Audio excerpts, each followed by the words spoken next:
Welcome back to the Skyway. A culmination to a quick tournament starts today with the final round of the Skyway Vintage Tournament 1960s. These beautiful cars before you are the jewels in the crown of the Skyway collection.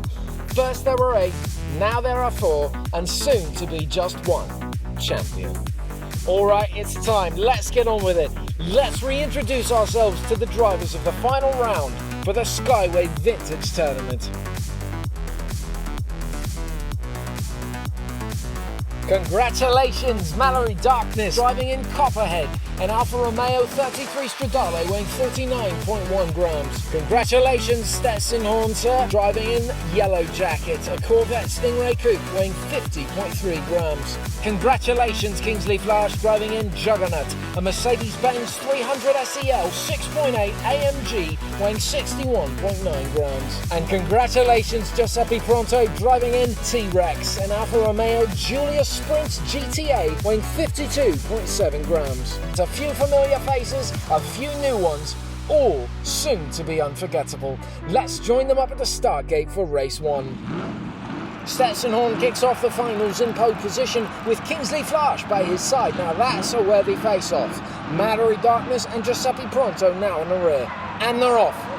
Stetson Horn leads the charge, Darkness and Flash close behind, down the drop, Darkness ahead of Flash, out of turn 2, Darkness spin through the turn, Darkness now in reverse, riding close to Horn, down the final straights, Stetson Horn takes race 1, followed closely by a backwards Darkness, Pronto and Flash in that order. Oh, I do love the finals. The drivers are evenly matched in such a satisfying way. Out of turn 2, Darkness catches an edge, spins out with great velocity, only to be struck by Flash, the Juggernaut, pushing Darkness all the way through turn 3. Stetson Horn barely hanging on to control here. Out of turn 3, Darkness now in reverse, rights herself, picking up where she left off in round 1, riding uncomfortably close to Stetson Horn, or whomever rides in first place, keeping consistent, finishing in second, and all from the back row. Flash kicking off the finals in the bottom spot of the leaderboard, and that was during his time in the front row. That's a heavy loss, as these drivers must seize the advantage of being in the front. Stetson Horn in first position with 5 points, and once again, Mallory Darkness breathing down his neck in second position. Now starting race 2 in pole position, Mallory Darkness goes head-to-head with her longtime rival Stetson Horn. And they're off. Mallory Darkness fires ahead down the first straight. Stetson Horn unable to keep up. Down the drop, Horn closes the gap. He spins out. Out of turn 3, her lead grows. A slight skip into turn 4. She's way ahead, and Mallory Darkness takes race 2, followed by Horn, Pronto, and Flash in that order.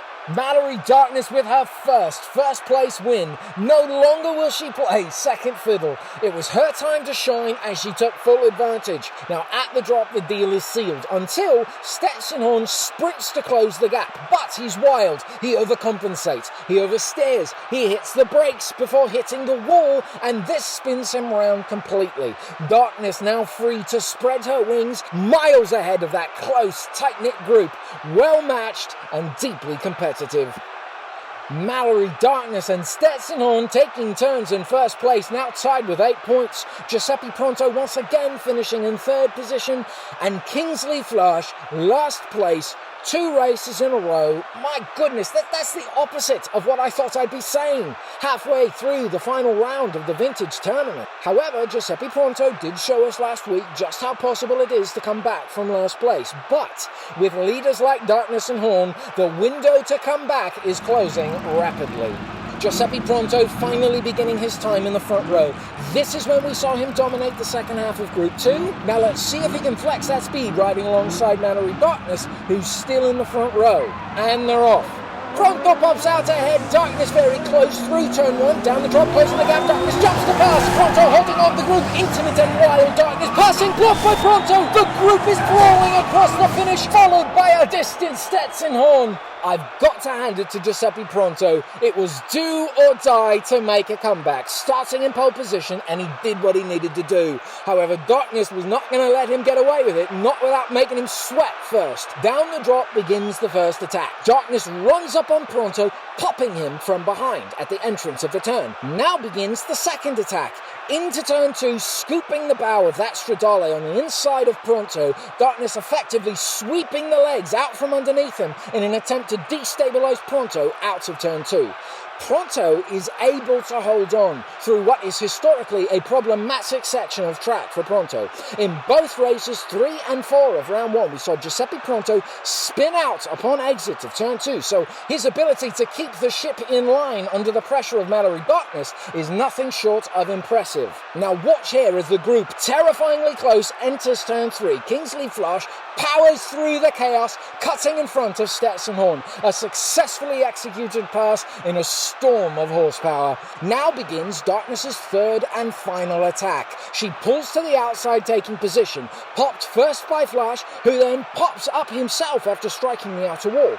Now into turn 4, Darkness jumps in an ambitious reach to pass Pronto on the outside. Pronto sharply throws a block and then quickly regains control out of turn 4, scrambling down the final straight. Pronto, Darkness and Flash wild across the finish line. Now where are we with the leaderboard? Mallory Darkness in the lead with 11 points, and Giuseppe Pronto has done it again, closing the gap, tied now in second position with Stetson Horn.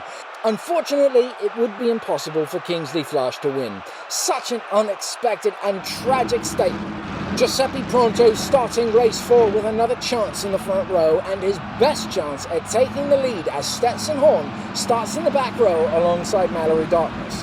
Posting points from the back row is a speciality for Darkness, and will need all the power and speed she can muster to break through to keep her lead. Here we are, race 4 of the final round for the Skyway Vintage Tournament. The drivers are set and they're off. Kingsley Flash flexing his speed down the first straight, Horn and Pronto side by side down the drop. Horn passes Pronto on the inside. Flash's lead grows. Drift just before turn 4. Out of the turn. Stetson Horn flips on his hood. Pronto hits him. Cuts to the outside. Pronto and Darkness creeping across the finish. Oh no, Stetson Horn never reached the finish line. What a tragedy. Going into turn 2, Stetson Horn executes a powerful pass on Giuseppe Pronto, setting himself up to be the victor of the Vintage Tournament. However, we see here in a quick glimpse, Pronto side by side with Horn in turn 3, clapping back to Stetson Horn after being passed in the last turn. Regardless of how it happened, down the last straight, Stetson Horn is upside down, sliding towards the finish. Now, we've seen plenty of times in the Skyway Select Tournament, cars being pushed across the finish after flipping, sometimes even maintaining their position across the finish line. But not here. Giuseppe Pronto, with one last flash of aggression, collides with Stetson Horn before cutting the wheel, keeping ahead of Darkness and making it to the finish line. Now, what does this mean? Clearly, Horn is out, but Pronto with that second place win, is it possible he has done it? By 1 point, Mallory Darkness is your winner today in that beautiful Alfa Romeo 33 Stradale, just barely eking by Giuseppe Pronto. If Stetson Horn had finished that race, this would be a very different leaderboard. Thank you all for the epic racing and some of the most beautiful cars that ever grace the Skyway. And there she is, Mallory Darkness is your champion of the Skyway Vintage Tournament.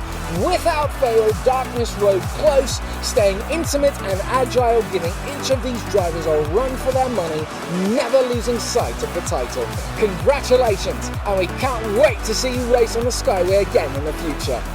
Another one down and another record of greatness for the history books. The Skyway will return sooner than you think for another exhilarating specialty tournament. Thank you all for watching, and stay tuned right here for an evening of Diecast racing starting right after this. Until next time, drive safely and always take the high road.